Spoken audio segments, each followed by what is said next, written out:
I will answer for all the three questions in one answer because all are related to each other. So you wanted to, I understand from your question that making heritage accessible in two ways. One is physical access to the monuments. Another is the less expensive way, easy way to access the information about this built heritage. If I am correct about understanding your question. The first related to the physical access. You know, there are few monuments in India which are ticketed, where certain amount of fees fixed for Indians, certain amount for the foreign visitors. But the number of monuments where tickets are levied are very, very insignificantly low number. Majority of these protected monuments are open, are free from morning till sunset. They're open for the public without where there is no charge. So access is not the problem in a protected monuments except the where the fees are levied. With regard to your other question of the less expensive way, as you quoted, the hiring a guide in Indian context is expensive. Okay, this was the case till few years.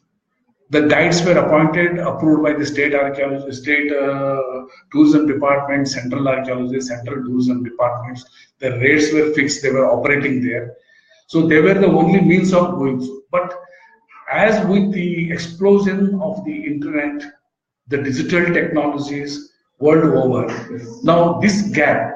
Now you have so many resources on internet, online, available about the information of the monuments. There are several digital technology is available worldwide now to understand, to enjoy, to go to virtually see these monuments on the online.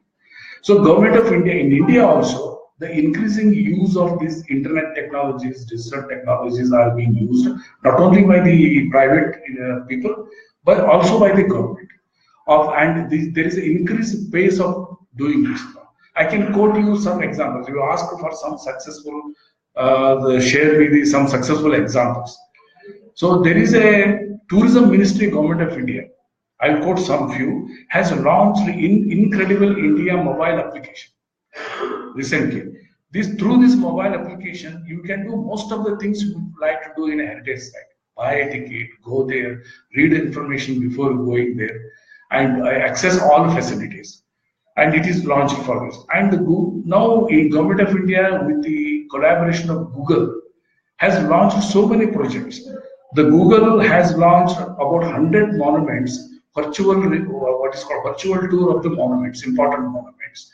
And already many of these monuments, more than 100 monuments are under the scheme. Many of them have been covered, and gradually I think they will come on the Google Map or Google Board.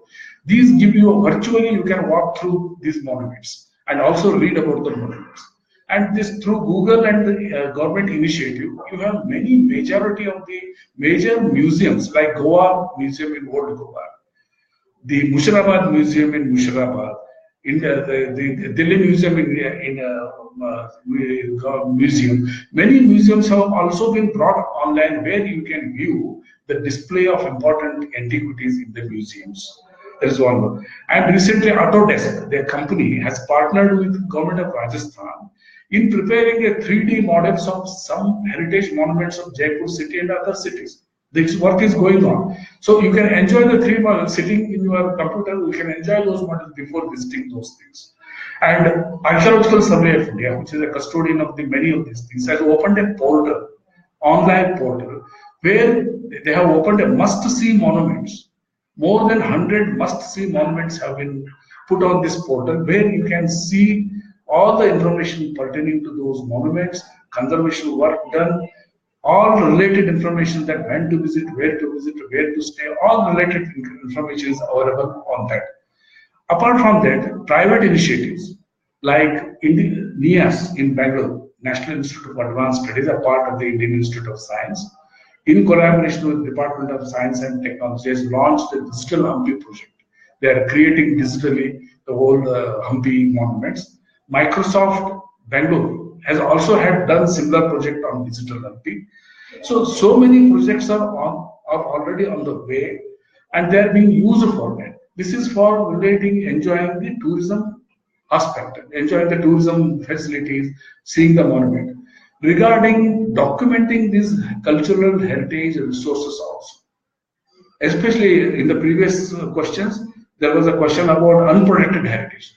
The Government of India, Ministry of Culture has launched missions.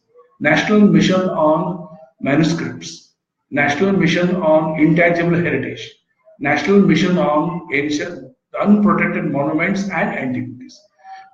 Some of these missions have completed, and you will get on this mission websites the whole information pertaining to unprotected heritage, intangible heritage, manuscripts. So this part of the documentation for the future preservation is being also taken care through these digital technologies. Coming to the heritage management aspect using this technology. Now we have discussed in the previous questions damage to the heritage, how damage is being done, encroachments, the modern developments, urban developments around the monuments. In order to control this, in order to put the regulations in the heritage zones, Government of India, especially ASI, in collaboration with Indian Space Research Organization, is mapping each monument through satellite technology and the surrounding areas of 100 and 200 meters.